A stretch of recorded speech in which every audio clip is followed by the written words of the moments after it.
गोंडा नाम की राज्य में सूरजभान नाम का एक राजा राज करता था। उसके एक बहुत ही सुंदर पुत्र था जिसका नाम था स्वर्णपुत्र। सूरजभान अपने पुत्र से बहुत प्रेम करता था, मगर उससे भी ज्यादा वो प्रेम करता था स्वर्ण पे, इसीलिए अपने पुत्र का नाम भी स्वर्णपुत्र रखा था। उसकी खजाने में सोने का भंडार था। उतना सोना दुनिया के किसी भी राजा के खजाने में नहीं था। इसके बाद भी खजाने में जितना सोना बढ़ता, सूरजभान की सोने की लालच भी अधिक होती जा रही थी। उसका दिन का अधिकांश समय खजाने में ही निकला जाता था। सोने की लालच की वजह से अक्सर वो अपने पुत्र को अनदेखा करता था। खजाने की वो कोना खाली पड़ा है, उसको भी सोने से भर देना है। मंत्री जी, इस बार की फसल के कर और एक सोने का सिक्का बढ़ा दो। जी हाँ प्रभु, अगर मगर कुछ नहीं। अरे प्रभु, इतनी फसल तो आए जो वो कोना भर दे। मंत्री की बात सुन के राजा को लगता है कि यह काम नहीं करने वाला है, मगर उसकी सोने की लालच इतना बढ़ गया था कि वह अन्न जल त्याग कर ईश्वर की कठोर उपासना में लग गया। उसकी तपस्या से प्रसन्न ईश्वर दर्शन देते हुए कहते हैं, बोलो वत्स, मन चाहे वरदान लो, क्या चाहिए तुम्हें? हे भगवान, मुझे ये वरदान दे कि मैं जिस किसी वस्तु को भी छूऊं वो सोना बन जाए। ईश्वर को सूरजभान की लालच समझ में आ गई थी। वरदान देने से पूर्व उन्होंने आगाह किया, राजन, वरदान मांगने से पहले अच्छी तरह से सोच विचार कर लिया है?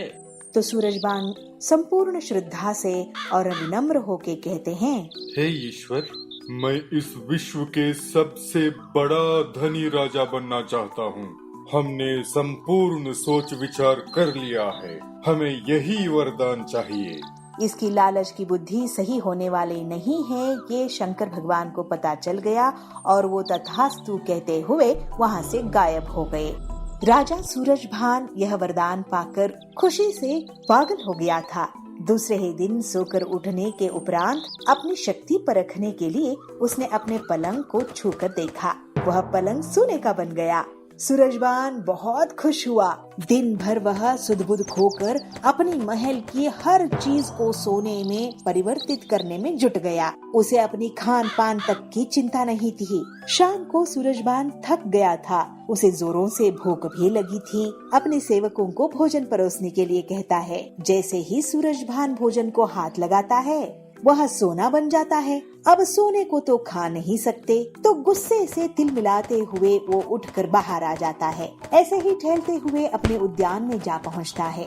वहाँ वह देखता है अपना छोटा बेटा स्वर्णपुत्र वहाँ खेल रहा है। उसकी खेल कूद देखकर राजा की मन में पुत्र वात्सल उमड़ कर आता है। कुछ क्षणों के लिए अपनी भूख भी भूल जाता है। जब स्वर्णपुत्र पिता को वहाँ उद्यान में देखते हैं तो प्रेम से दौड़ के आके गले लग जाते हैं। विधि की विपर्यास ये था कि स्वर्णपुत्र भी स्वर्ण में बदली हो गया। सूर्यभान रो रो कर कहने लगा, हे ईश्वर, मुझे क्षमा कर दीजिए। आप अपना वरदान वापस लीजिए। मेरी मति भ्रष्ट हो गई थी। मेरा लालच तांडव कर रहा था। हमें समझ आ गया है कि हर वस्तु अमूल्य होता है। हमारे लिए सबसे अमूल्य तो हमारा पुत्र स्वर्ण पुत्र है। उन्हें आप कृपया इंसान बना दीजिए। कहते हुए फिर से रोने लगता है। उस पर दया आकर ईश्वर फिर से तथास्तु बोलते हैं और हवा में लीन हो जाते हैं। स्वर्णपुत्र फिर से इंसान बनता हुआ देख सूरजभान बहुत खुश होता है और अपनी गलती की, अपनी लालसा की उसे पश्चाताप भी होता है। तो मंत्री को बुलाकर कहते हैं, मंत्री जी, अपना कोषागार जरूरतमंद और निर्धनों के लिए खुला रख दो। सूरजभान अपने पुत्र को गले लगाकर खुशी की आंसू बहाते हैं। उनका लोभ खत्म हो गया था और संतुष्टि की जीवन की ओर यात्रा शुरू कर देते हैं। बंटी अपनी बहन पीलू से मिलने के लिए एक गांव में गया। पीलू उसको देखकर बहुत खुश हुई। बंटी भैया, कैसे हो? आपको देखकर बहुत खुशी हुई। आपके जीजा दिन ब दिन कंजूस होते जा रहे हैं, इसलिए कहीं जाने के लिए वो पैसे भी नहीं देते। क्या बात कर रही हो पीलू बहन, जीजा जी इतने कंजूस है क्या? हाँ, आपको यकीन हो जाएगा जब आप उनसे मिलोगे। अभी आते ही होंगे आपके जीजा जी। तभी वहाँ पर बबलू जीजा जी पत्तों के कपड़े पहनकर आते हैं और उनके साथ उनके दोनों बच्चे भी पत्तों के कपड़े पहन के आते हैं। अरे जीजा जी, आपने तो कपड़े ही नहीं पहने हैं, ये पत्तों को ढक कर क्यों घूम रहे हो?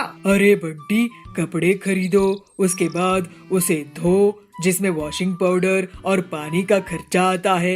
इतना खर्चा क्यों करना? प्रकृति ने इतना बढ़िया फ्री के कपड़े दिए हैं। अच्छा, बाकी बातें बाद में करेंगे। अभी सब्जी बेचने वाला कालू आने वाला है, उससे ताजी सब्जी ले लेता हूँ। पर उसमें भी तो आपको पैसे खर्च होंगे ना? तुम देखते जाओ अपने जीजा जी का कमाल। फिर कालू के ठेले से बबलू कुछ सब्जियों को अपने घर के पीछे फेंकने लगा। अरे इतनी खराब सब्जियाँ, इन्हें तो इस ठेले में होना ही नहीं चाहिए। अरे तुम इतने फेंको मत, नहीं खरीदना है तो मत खरीदो।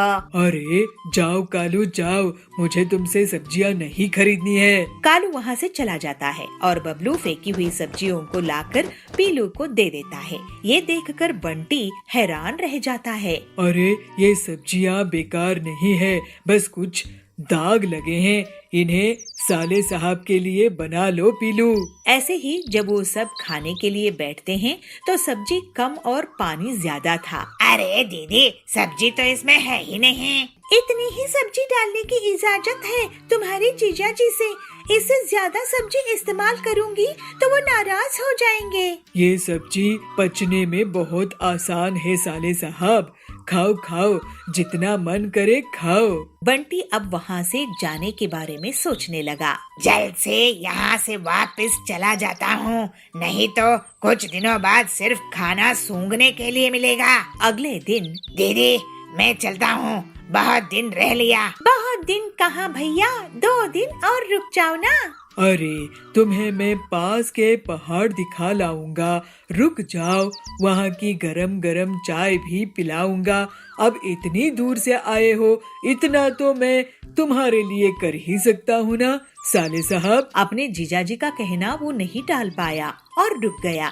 बंटी को लगता है कि जीजाजी उसको खातिरदारी करने वाले हैं। चलो, आखिर जीजाजी मुझे कह रहे हैं घुमाने खिलाने के लिए, तो मैं रुक जाऊंगा। शाम में बबलू बंटी को घर से बाहर बुलाता है। साले साहब यहाँ आओ, बैठो।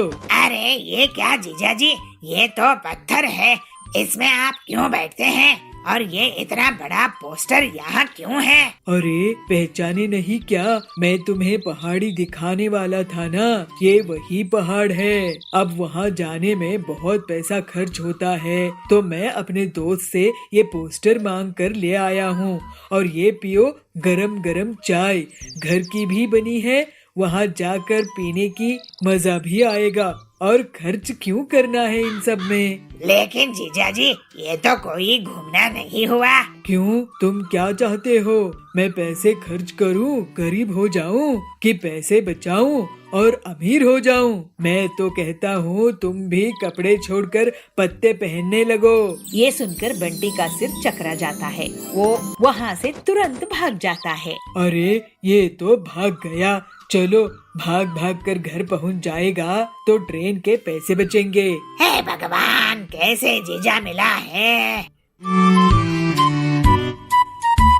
भागलपुर गांव में पति पत्नी पीलू और बबलू किसानी करते थे। वो लोग बहुत ईमानदार थे और कम आमदनी में भी गुजर बसर कर रहे थे। बबलू खेत में कुएं से पानी निकालता था और पूरे खेत में सिंचाई करता था, लेकिन खेत में मेहनत करने के बाद भी उनके खेत में फसल नहीं होती थी।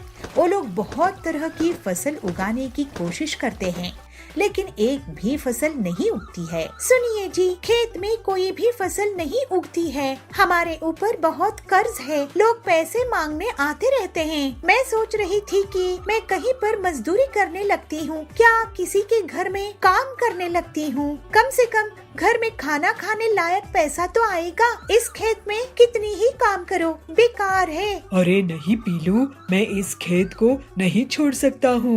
मेरे दादाजी ने और मेरे पिताजी ने ये खेत मुझे दिए हैं। मैं इस खेत में अगर किसानी बंद कर दूंगा तो अपने पूर्वजों को क्या मुंह दिखाऊंगा?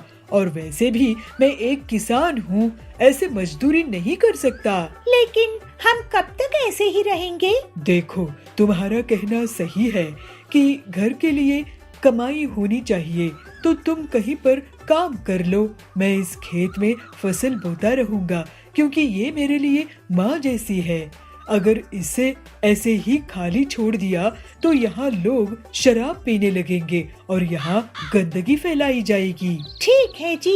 फिर पीलू लोगों के घर काम करने लगी और बंटी खेती जारी रखता है और बहुत दिनों तक वो ऐसे ही धूप में मेहनत करता था। एक दिन उसे अचानक चक्कर आ जाता है और वो बेहोश हो जाता है। तो पीलू उसको डॉक्टर के पास ले जाती है। डॉक्टर साहब देखिए, इन्हें क्या हुआ है? सुनो बबलू भाई, आप अब बहुत कमजोर हो गए हो धूप में काम कर करके। कुछ महीने आराम करो। लेकिन अभी तो बीज बोने हैं, मैं आराम नहीं कर सकता। बबलू फिर से अपने खेत में काम करने लगता है। हे भगवान, इनको कैसे समझाऊं कि अपनी सेहत का ख्याल रखा करें। अब आप कुएं से पानी नहीं निकालेंगे, मैं निकालूंगी। पीलू कुएं से पानी निकालने लगी है। तभी उसमें से एक बाल्टी भर रुपये निकल आते हैं। ये देखकर दोनों पति पत्नी चौंक जाते हैं। अरे ये क्या, इतने सारे पैसे? तभी उसके खेत से एक देवी प्रकट होती है। बेटा बबलू, बेटी पीलू, मैं धरती माँ हूँ। तुम्हारी सेवा और ईमानदारी से बहुत खुश हूँ। बबलू, आज के इस लालच के जमाने में तुमने गरीबी झेली लेकिन अपना खेत नहीं बेचा। इतने सालों तक मैं तुम्हारी परीक्षा ले रही थी और तुम्हारी फसल नहीं उगने दे रही थी, लेकिन तुमने अपनी उम्मीद नहीं छोड़ी। अब तुम्हारे इस कुएं से पैसे निकलेंगे और तुम और जमीन खरीदकर लोगों के लिए अनाज उगाओ, उनका पेट भरो। मेरा आशीर्वाद है तुम पे। ऐसा कहकर देवी वहाँ से चली जाती है और उनके वरदान के कारण दोनों पति पत्नी का जीवन हंसी खुशी बीतने लगता है। जी बबली बहन, आपकी ऐसी हेयर कट करूंगी कि सब आप ही को देखते रहेंगे। पीलू बबली का हेयर कट करने लगती है, लेकिन बबली अपने हेयर कट से बिल्कुल भी खुश नहीं होती है। अरे ये क्या कर दिया पीलू, मैं कितनी बदसूरत लग रही हूँ। ऐसे तो मेरा सब मजाक उड़ाएंगे, मैं तुम्हें इसकी पेमेंट नहीं करूँगी। बंसीपुर नाम के छोटे से नगर में एक गरीब चिड़िया पीलू हेयर ड्रेसिंग का काम करती थी। वो अपने ही घर पे दुकान चलाती थी, वही काम करती थी और वही रहती थी। पीलू अपनी कमाई बढ़ाने के लिए अपनी दुकान घर के सामने एक बोर्ड लगाई कि उसके यहाँ 24 घंटे सर्विस मिलती है। ऐसे ही एक दिन बबली पीलू के यहाँ हेयर ड्रेसिंग के लिए आई। पीलू, मुझे बढ़िया सा हेयर कट करके देना, मुझे किटी पार्टी में जाना है। जी बबली बहन, आपकी ऐसी हेयर कट करूंगी कि सब आप ही को देखते रहेंगे। पीलू बबली का हेयर कट करने लगती है, लेकिन बबली अपने हेयर कट से बिल्कुल भी खुश नहीं होती है। अरे ये क्या कर दिया पीलू, मैं कितनी बदसूरत लग रही हूँ। ऐसे तो मेरा सब मजाक उड़ाएंगे, मैं तुम्हें इसकी पेमेंट नहीं करूँगी। पीलू बहुत दुखी होती है और रोने लगती है। बबली वहाँ से चली जाती है, लेकिन जब बबली अपनी किटी पार्टी में पहुँचती है तो उसकी सहेलियाँ उसकी बहुत तारीफ करती है। वाह बबली, तुम्हारी हेयर स्टाइल तो बिल्कुल हीरोइन जैसी है, कहाँ से करवाई हो? ऐसे पिंकी कहती है। हाँ, ऐसी हेयर स्टाइल तो हम मैगजीन में देखते हैं। क्या तुम लोग सच में मेरी हेयर स्टाइल से खुश हो? बबली को विश्वास नहीं हो रहा था कि उसकी हेयर स्टाइल सबको पसंद आ रही थी। बबली को उसके घर में उसके पति से भी बहुत तारीफ मिलती है, लेकिन फिर भी वो पीलू को पैसे नहीं देती। बबली जी, आपकी सहेलियाँ और आपके पति को आपकी हेयर स्टाइल बहुत पसंद आई है, तो आप मुझे पेमेंट क्यों नहीं देती है? मैं बहुत गरीब हूँ, मुझे पैसे दीजिए ना, मैं अपनी मेहनत का पैसा मांग रही हूँ। मैं तुम्हें और कस्टमर्स दिला दूंगी पीलू।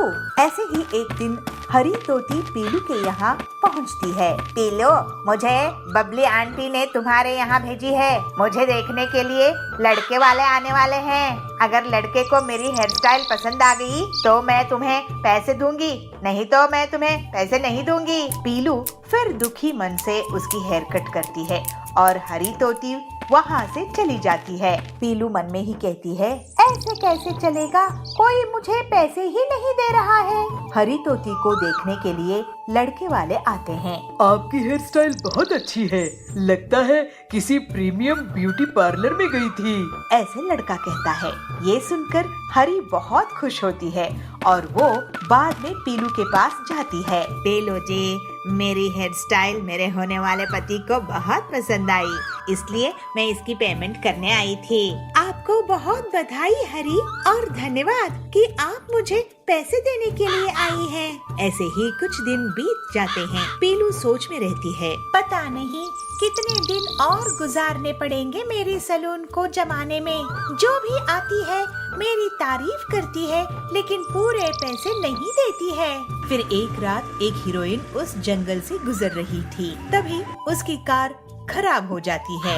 अरे ये कार कैसी खराब हो गई, मेरा तो यहाँ आते ही सिर दुखने लगता है। कोई होगा क्या जो मेरी हेड मसाज कर दे? मैडम, इतनी रात में कौन सा लेडीज सैलून खुला होगा? तभी वहाँ से पीलू उड़ रही होती है। वो हीरोइन को देखकर रुक जाती है। अरे हीरोइन जी, मैं आपकी बहुत बड़ी फैन हूँ। मेरा ब्यूटी पार्लर है, आप मेरे यहाँ चलिए। फिर हीरोइन पीलू के पार्लर में चली जाती है और उससे हेड मसाज करवाती है। पीलू की हेड मसाज से उसे गहरी नींद लग जाती है और वो सुबह उठती है। अरे ये क्या, मैं यहाँ ही सो गई थी। पीलू, लगता है तुम कमाल की ब्यूटिशियन हो। अच्छा सुनो, मैं शूटिंग के लिए लेट हो रही हूँ। मुझे हेयर ड्रेसिंग करके शूट में जाना था, लेकिन लगता है मुझे बिना उसके ही जाना होगा। नहीं मैडम, आप मेरे यहाँ हैं, आप बिना हेयर स्टाइलिंग के कैसे जा सकती है? फिर पीलू हीरोइन के बहुत खूबसूरत हेयर स्टाइलिंग कर देती है। हीरोइन को वो बहुत पसंद आती है और पूरे जंगल में ये बात फैल जाती है कि पीलू के यहाँ हीरोइन ने हेयर स्टाइलिंग करवाई थी। पीलू, तुमको इस पार्लर से कितनी कमाई हो जाती है? यही कोई 500,000 रुपये, ज्यादा नहीं मिलते हैं मैम। अरे तुम जैसी टैलेंटेड हेयर ड्रेसर को इतने कम रुपये? तुम मेरे साथ चलो, मैं तुम्हें महीने का 1 लाख रुपया दूंगी और अभी दूसरी हीरोइंस का तुम हेयर स्टाइल करना तो तुम करोड़पति बन जाओगी। पीलू ये सुनकर बहुत खुश होती है और अपने टैलेंट और मेहनत से वो बहुत जल्द ही फेमस हेयर ड्रेसर बन जाती है। अब पीलू एक गरीब हेयर ड्रेसर से अमीर हेयर ड्रेसर बन जाती है। पीलू, तुम मेरी चिंता मत करो, तुम शहर जाकर पढ़ाई करो। मुझे ये मटका खिचड़ी बिरयानी बनाना सिखा सकती हैं? वासेपुर गांव में बबली रहती थी। वो मजदूरी करके अपने घर का गुजारा कर रही थी। उसकी बेटी पीलू शहर जाकर पढ़ाई करने के बारे में सोची थी और उसके लिए पढ़ाई करके तैयारी कर रही थी। ऐसे ही एक दिन पीलू को शहर के कॉलेज में एडमिशन के लिए लेटर आता है। बबली और पीलू बहुत खुश होते हैं, लेकिन उसी शाम बबली के एक कार से एक्सीडेंट हो जाती है। पीलू, तुम मेरी चिंता मत करो, मैंने तुम्हारी पढ़ाई के लिए पैसे जमा किए हैं। तुम शहर जाकर पढ़ाई करो, यहाँ की चिंता मत करना। नहीं माँ, मैं तुम्हें ऐसी हालत में छोड़कर नहीं जाऊंगी। लेकिन तभी वहाँ कड़क सेठ आ जाता है। अरे, भागने का इरादा है क्या? तुम्हारे पिताजी ने मुझसे कर्जा लिए थे, पहले उसे चुकाओ और उसके बाद जहाँ जाना है चली जाओ। ठीक है कड़क सर, मैं आपका कर्जा चुका कर ही पढ़ाई के लिए जाऊंगी। ऐसे ही एक दिन पीलू जंगल में काम की तलाश में जा रही थी। उसे सुंदरी कव्वी रास्ते के किनारे मटका खिचड़ी बिरयानी बेचते हुए मिली। सुंदरी काकी, मैं पहली बार मटका खिचड़ी बिरयानी के बारे में सुन रही हूँ। बहुत भूख लगी है। इस जंगल में आपकी अकेले की दुकान है? इस जंगल में ही नहीं पीलू, मेरी पूरी गांव में मटका खिचड़ी बिरयानी की एक लौती दुकान है। सुंदरी पीलू को उसकी खास डिश मटका खिचड़ी बिरयानी देती है। वाह सुंदरी काकी, ऐसा खाना तो मैंने कभी नहीं खाई है। आप इसे शहर में क्यों नहीं बेचती हो? मुझे जंगल की शांति पसंद है। काकी, मुझ पर बहुत बड़ी मुसीबत आ गई है। क्या तुम मुझे ये मटका खिचड़ी बिरयानी बनाना सिखा सकती हैं? मैं इसे गांव के दूसरी तरफ बेचूंगी। जो मुनाफा होगा उसमें से तुम्हें कुछ हिस्सा दे दूंगी। इसके बाद पीलू एक हफ्ते तक सुंदरी से उसके साथ मटका खिचड़ी बिरयानी बनाना सीखती है। पीलू अपने घर में और अपने दोस्तों को अपने हाथ का बना हुआ मटका खिचड़ी बिरयानी खिलाती है।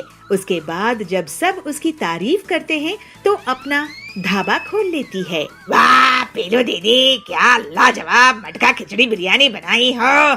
मैं तो अब से अपने परिवार को यही खाना खिलाऊंगा। बहुत जल्द ही पीलू का ढाबा मुनाफे में आ जाता है और पीलू के पास बहुत सारे पैसे जमा हो जाते हैं। इसके बाद पीलू कड़क सेठ का पूरा कर्जा चुका देती है। माँ, अब मैं शहर जाकर पढ़ाई नहीं करूँगी, यहीं रहकर मैं अपना ढाबा चलाऊंगी। जैसी तेरी मर्जी बेटी, आज तेरे पापा की आत्मा तुझ पर बहुत गर्व महसूस कर रही होगी। इसके बाद से पीलू बहुत मेहनत से अपना ढाबा चलाती थी और मटका खिचड़ी बिरयानी बेचा करती थी और ईमानदारी से सुंदरी को एक हिस्सा दे देती थी। उसके मुकाबले कोई नहीं था और वो अब अपनी माँ के साथ खुशी खुशी रहती थी।